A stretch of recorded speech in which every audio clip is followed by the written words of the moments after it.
Now, I get asked by friends, viewers, and even family what actually makes a watch good value, and or what's a good value watch. And this is a more nuanced and confusing topic than you might originally think, because the watch I'm reviewing today, it isn't affordable or inexpensive. In fact, most of you watching would consider it an expensive watch, yet it is certainly inarguably great value, and in general just a very, very impressive watch. The watch I'm talking about is the Christopher Ward 12 Loco, and before you click off, just hear me out first. Sure, you might not like it design wise, it's different, and for a lot of people not different in a good way, but just stick around and let me explain why this is one of the most impressive watches I have seen in the last few years, at least in its price range. First, however, let's put down some rules as to what good value is, what makes something good value,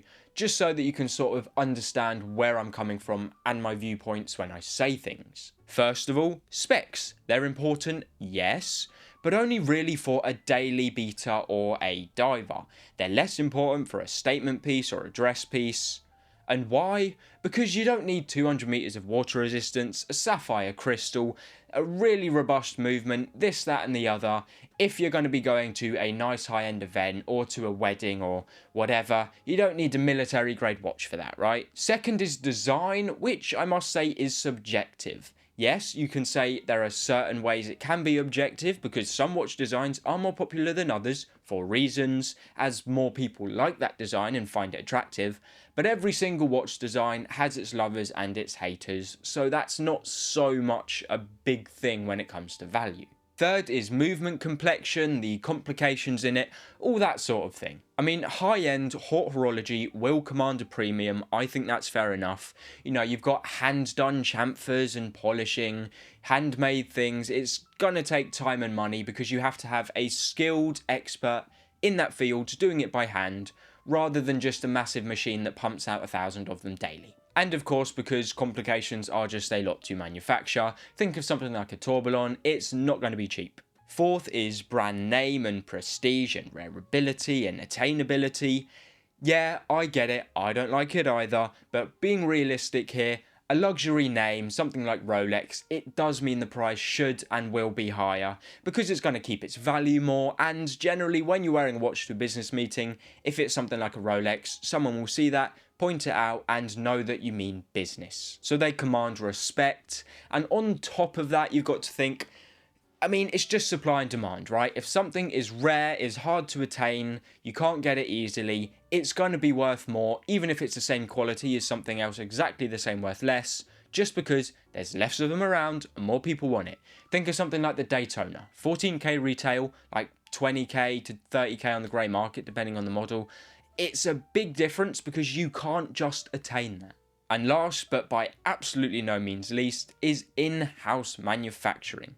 Because yeah, in my opinion, if you have a watch case made by one manufacturer, a dial by another, most importantly, a movement board third party, you're talking Seiko, Miyota, Etta, Sellita, La Jouperet, all these sort of things. If you're doing all of that and you're putting them together to make a watch, stamping your logo on the dial, it's not really a fully different watch, right? It doesn't have its own identity. It's more of a Frankenstein of different parts and bits put into one, rather than having its own soul. At least that's my opinion on it. And of course, getting third-party parts and making it from factories where you don't have to put in the initial investment and such, it's always going to be a hell of a lot easier and a hell of a lot cheaper.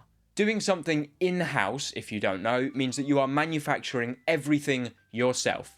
You make the movement, you make the dial, you make the crystal, you make the bracelet, you make the case, you finish it all yourself, and you put it all together yourself. Everything is done by the brand. Now that we've gone over that though, we'll get into the review itself. And stick around because there's a very important bit right at the end that sort of concludes and packages all this together quite nicely. So what hits you first? Is it the feel? Is it the facts? Is it the specs?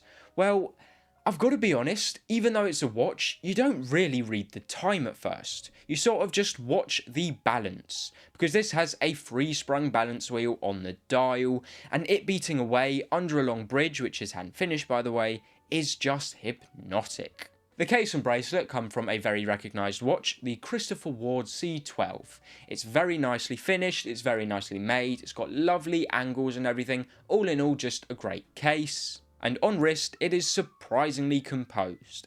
It is 41mm, which is a 47.5mm lug to lug, with a mid case under 10mm, as the rest of the thickness is the domed crystal, so it does wear flatter than it sounds. Although I must say, for us smaller wristed people, it's definitely on the big side. As you can see from my wrist shot, it's sort of going over my wrist rather than on my wrist. The finishing is also clean in real light, it has brushed planes, polished bevels, tidy alignment, and it feels and looks expensive. The numbers behind it, the specs behind it, everything, they are good as well, but there are a few trade-offs that you need to know. They're not particularly important, but they are reasons some of you might skip, and the first thing is, it's not a do everything daily. It's got 30 meters of water resistance, which is fine for daily life, but it is not for swimming, not for washing your hands, not for the shower, or anything like that.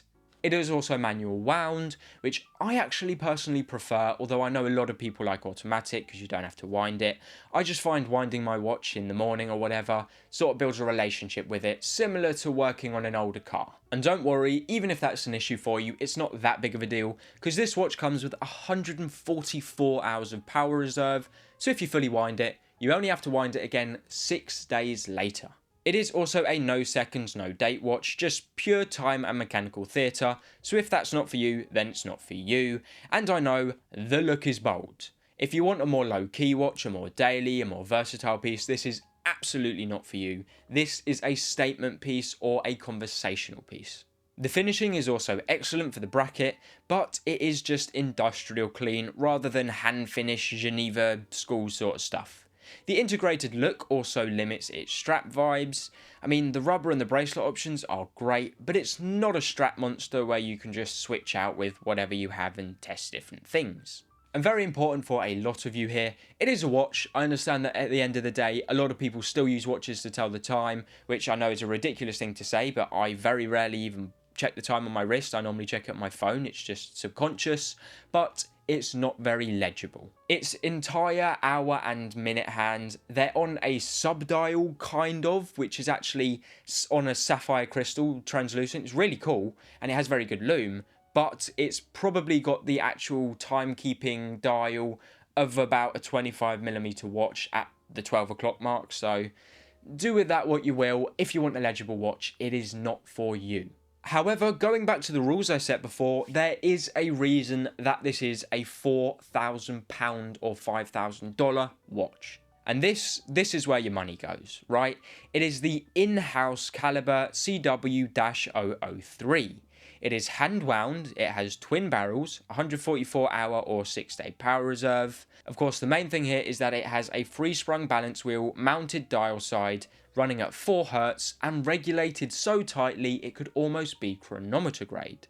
It's also got a open display case back where the rear view is symmetrical. 2 big barrels under skeletonized bridges, which just looks absolutely incredible, some very good movement finishing there, and the front obviously shows the escapement exposed and everything, which is the main thing that I love here. It has broad brushed plates, crisp machine beveling, polished screws, a design that just catches the light, and in my opinion looks 5 to early 6 figures at a 4-figure price range. I will also just very briefly mention here, this watch is talked about a lot, right? I've had comments of people and friends saying, oh, Christopher Ward Loco again, isn't that a bit boring? Everyone's talking about it, why does everyone care about it? And asking me if I've been paid off. First of all, no, this is not a sponsored video. I don't get to keep the watch. I don't get paid. I'm not going to keep any watches from them, anything like that.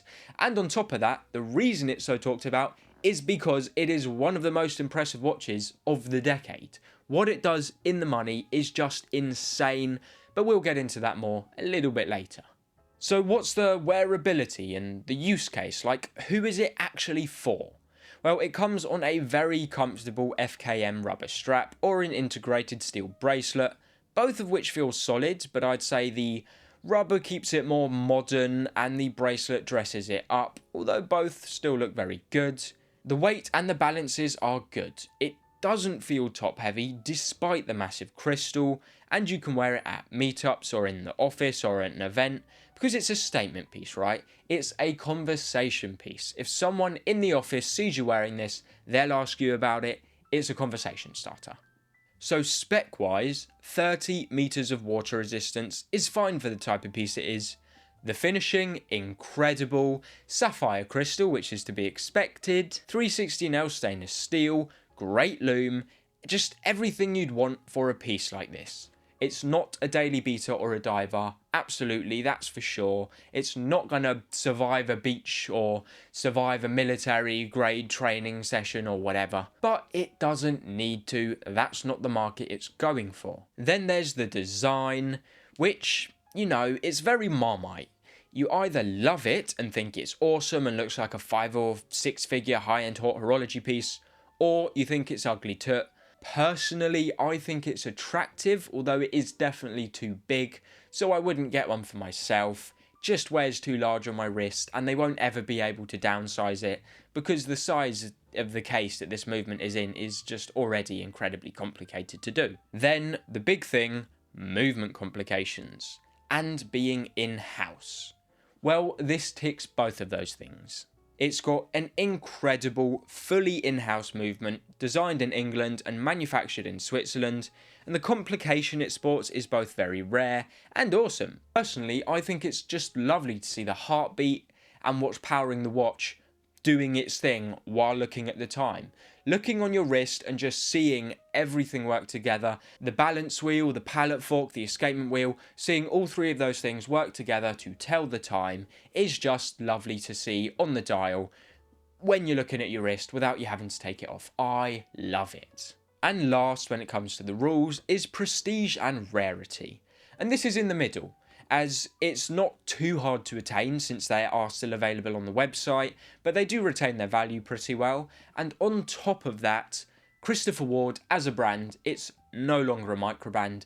It might not be known by the general public, but in the watch industry and the watch niche, Christopher Ward is now a well-known, beloved and very respected brand name. So I'd buy it if you want mechanical art you can actually wear, you love watching that balance on the dial, or you're okay trading versatility for the theatre. But I'd skip it if you need either something more affordable or a daily, go anywhere, do anything Garda robust piece, or you dislike the sort of design and want something more stealthy and something like that. I mean, look, it isn't a cheap watch. I understand and I know that. I know my audience is here for affordable reviews. I get that, but we need to go over this. Because versus other fully in-house, free-sprung wheel on the front of the dial watches, this thing is 4K for this is, I can't even put it into words. I'll just have to tell you some examples because it is so incredibly impressive.